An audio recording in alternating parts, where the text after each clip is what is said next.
남경필 경기지사의 큰아들이 마약을 밀반입해서 투약한 혐의로 구속됐죠.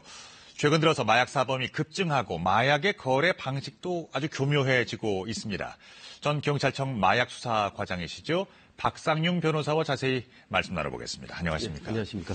네. 마약의 종류도 연관이 돼 있겠지만요. 그렇습니다. 초범인데 구속됐네요. 그렇습니다. 초범은 원래 구속을 안 하는데 이 남경필 전 지사의 아들이 지사의 아들이 한 게 필로폰이고 필로폰을 중국에서 수입을 했습니다. 이 수입한 죄는 단순히 투약한 것보다 질이 안 좋거든요. 그래서 사실상 법원에서는 도망할 염려가 있어 구속 사유가 있다 하지만은 실질적으로는 이 필로폰을 중국에서 밀반입했기 때문에 죄질이 안 좋기 때문에 구속한 것 같습니다. 그렇군요. 단순 투약하고는 또 다르군요. 그렇습니다. 그 남모 씨의 이야기를 보면 그렇습니다. 채팅 앱을 통해서 같이 투약할 여성을 구하다가 이제 위장 수사를 하던 경찰에 의해서 검거가 됐습니다.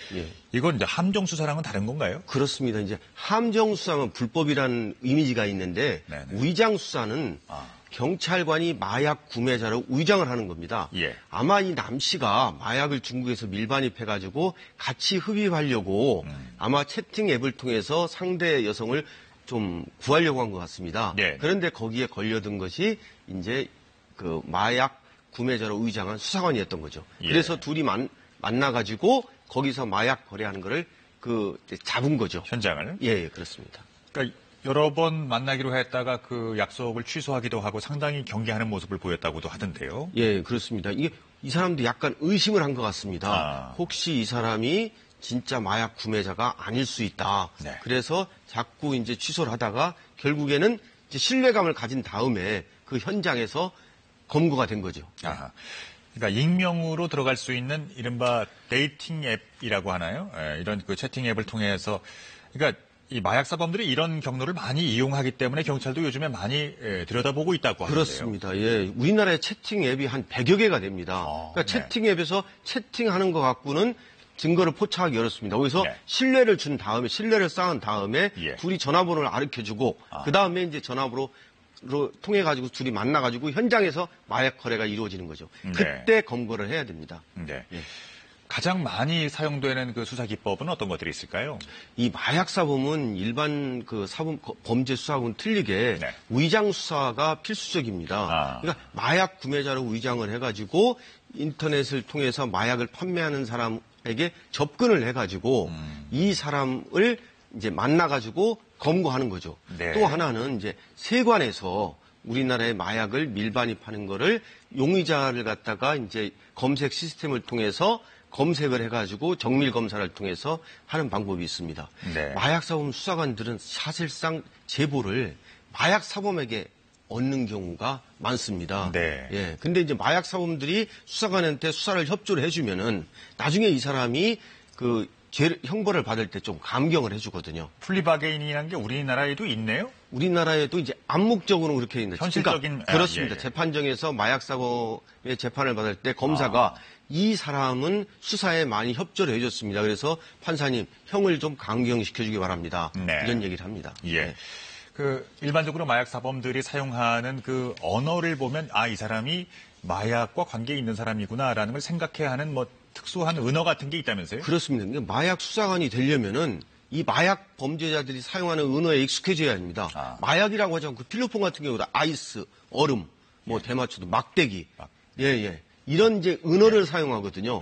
은어를 사용해야 신뢰감을 갖는 거죠. 이 사람이 마약 진짜 구매자구나. 라는 신뢰감을 갖게 됩니다. 그러니까 중국 현지에서 마약을, 그러니까 필로폰을 구입해서 들여왔다는 사실을 이제 본인은 다 인정하는 거죠. 그렇습니다. 4g을 자기가 밀반입했다. 그 중에 이제 2g을 지금 압수를 했는데 압수하지 못한 2g에 어디에 사용했느냐 이것이 이제 경찰이 밝혀야 할 그 앞으로의 수사라고 생각합니다. 본인이 뭐 이 옷 속에 숨겼다던가요? 이제 밀반입 과정을 보면 어느 한편으로는 이해가 갈 수도 있는 게. 검색대에 모든 그 입국하는 여행객들을 마약 탐지견이 이제 냄새를 맡게 할 수도 없는 노릇이고 그러니까 소량 들어올 적에는 적발이 사실상 어려운 건가요? 그렇습니다. 이게 이제 검색 시스템이 기계가 뭐냐면 엑스레이 투시라든가 이온 시스템이 있습니다. 근데 이온 스캐너가 있는데 이게 필로폰인 경우에는 무색, 무취합니다. 예. 냄새도 없고 아하. 색도 없습니다. 그러니까 마약 탐지견도 이 필로폰을 탐지하기가 어렵습니다. 네. 그래서 정밀 탐색을 해야 되는데 인천공항에 들어오는 사람들이 하루에 10만 명이라고 하는데 많게는 네. 이걸 언제 다 정밀 검색을 할 수 있겠습니까? 예. 근데 중국에서 구입한 것은 4g이었는데 이제 검거될 때 갖고 있던 분량이 2g이었단 그렇습니다. 말이죠. 예. 2g을 그러니까 16일 날 들어와서 17일에 이제 검거가 됐는데 하루 만에 이걸 2g이나 사용할 수는 없는 노릇 아니겠습니까? 그래서 지금 이 없어진 2g이 어떻게 혼자 사용한 거냐 아니면 다른 사람들하고 같이 사용한 거냐 아니면은 이 그램을 다른 사람한테 판 거냐 이 부분이 이제 경찰이 앞으로 밝혀야 할 얘기인데요. 이 2g이라 하더라도 주사기 하나로 한 사람이 투약할 수 있는 게 0.03g입니다. 네. 지금 마약 반입한 게 4g이면은요. 이 사람이 중국에서 40만 원에 구입했는데 우리나라에 들어오면은 이게 한 400만 원 정도가 됩니다. 예. 그러니까 4g 정도면은 이제 얼핏 계산할 적에 130명 내지 140명 그렇습니다. 정도가 투약할 수 있는 양이라고 하거든요. 예. 자, 그러면 이번 사건이 이제 알려지자마자 남경필 경기지사가 독일 현지에서 출장 중에 급과 귀국해서 대국민 사과를 했거든요. 보시겠습니다. 아버지로서 아들을 제대로 가르치지 못한 저의 불찰입니다. 제 아이는 경찰 조사에 성실히 임하고 자신이 지은 죄에 대해 합당한 벌을 받게 될 것입니다. 너무나 무거운 잘못을 저질렀습니다. 있어서는 안 될 일입니다. 아버지로서 참담한 마음입니다. 가슴이 아픕니다. 많은 분께 심려 끼쳐 드린 점 다시 한번 깊이 사과드립니다. 네. 이게 만약에 이제 중국에서 검거됐다면 대단히 중한 처벌을 받게 된다고 하던데요. 예. 자, 국내에서는 이런 사안에 대해서는 어느 정도의 처벌이 가능할까요? 이게 필로폰입니다. 대마하고 틀리거든요. 중독성이 강하고 이 필로폰의 밀반입 행위에 대해서는 예. 최대 무기징역 또는 네. 5년 이상의 징역에 처해집니다. 아하. 상습적으로 복용을 많이 했다, 상습적으로 했다라고 하면은 사형까지 처해지는 경우가 있습니다. 네. 이게 사실상 우리나라가 이제 마약 청정국 지위에서 일단 마지노선이 이제 깨졌다고 하더라고요. 그렇습니다. 우리나라 인구에서 12,000명 정도가 넘어서게 되면 그 비율이 그렇게 문제가 된다고 하는데요. 이렇게 급속하게 마약 사범들이 왜 늘어나고 있을까요?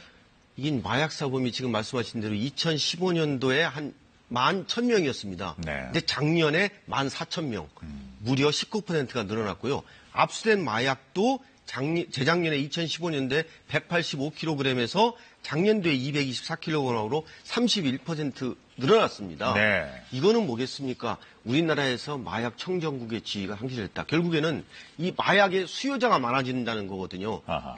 수요자가 많아진다는 것은 이 마약을 많이 원하는 회사원이라든가 가정주부라든가 유학생이라든가 외국인 노동자도 있을 수 있겠고요. 그리고 우리나라의 어떤 이 마약을 밀반입할 수 있는 공항, 항만 이런 시스템이 조금 취약하다. 네. 예, 그런 것 같습니다. 방금 말씀해 주신 것처럼 이제 마약을 거래하는 그 방식도 상당히 교묘하게 진화를 하고 있습니다.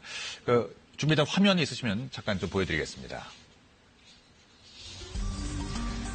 마약을 구매하기 위해서 마약 판매상과 대화를 시도했다는 남성입니다. 자, 먼저 마약 구매에 대한 모든 대화는 철저히 암호화 프로그램을 이용했습니다. 다른 사람이 대화 내용을 알아볼 수 없게 하기 위해서. 암호라는 게 상대방이랑 저 딱 두 명밖에 글을 못 보게 돼 있거든요. 그래서 처음에 저도 좀 어려웠는데. 지금 보시는 화면은요, 암호화된 대화 내용입니다. 한눈으로 봐서도 전혀 알 수가 없습니다, 내용을. 자, 수사에 착수한 경찰이 마약 판매상의 대화 내용을 해독해 봤더니 이렇게 나왔습니다. 어디에 있는지 주소와 위치를 알려준 내용이었습니다. 마약 배송 책입니다. SNS 메시지를 통해서 마약을 숨겨둔 곳을 알려주면 구매자가 그곳을 직접 찾아가서 자신이 주문한 마약을 찾아가는 방식으로 구매가 이루어집니다. 지하철 화장실이라든지 그런 데에다 떨어뜨려놨던 것 같아요. 어디 한국수감 옆에. 그건 그쪽에서 이제 알려주고요. 네. 또 결제 방식이 신용카드나 현금이 아닌 디지털 화폐입니다. 비트코인이 결제 수단으로 이용됐습니다. 비트코인은 익명성 때문에 추적이 불가능하거나 거의 추적이 곤란한 정도로 저희가 이때까지는 확인이 됐었어요. 네, 그렇기 때문에 걔들은 비트코인을 지급 결제 마약 결제 대금으로 주고받았습니다. 비트코인을 사용하게 되면 원래는 초기에는 흐름을 추적하기 어렵다고 했는데 현재의 기술로는 충분히 검거할 수가 있는 거죠? 예, 이 가상화폐입니다. 비트코인이. 예. 사실상 자금 추적하기는 어려운데 그 비트코인에 접속을 해가지고 한 접속 지점 추적을 통해 가지고 이거를 사용한 사람은 검거할 수 있습니다. 네.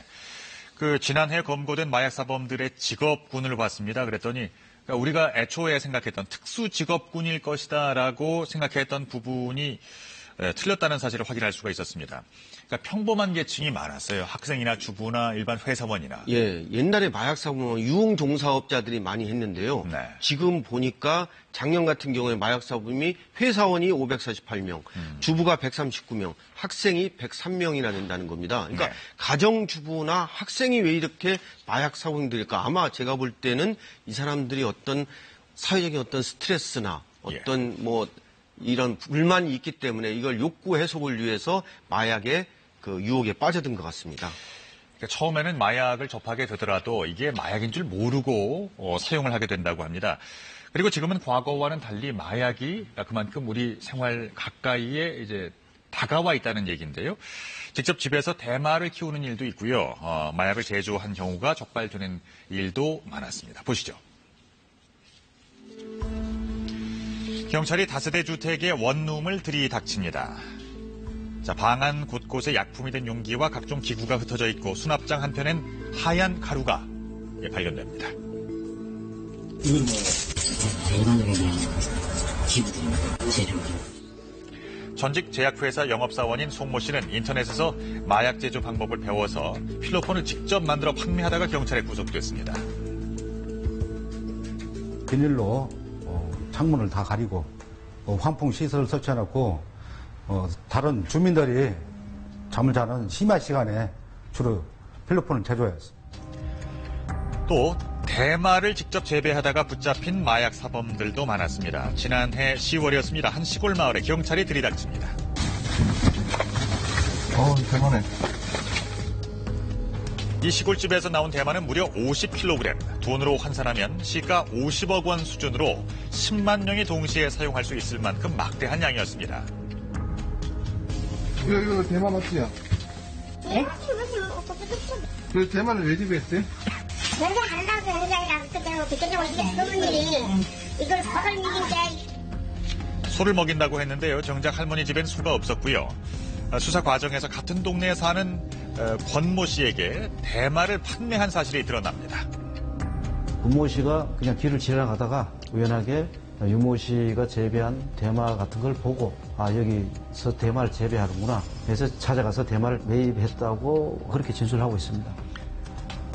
또 지난해 11월에는 집안 화분마다 한 그루씩 모두 10그루의 대마를 재배한 32살 정모 씨가 적발되기도 했고요.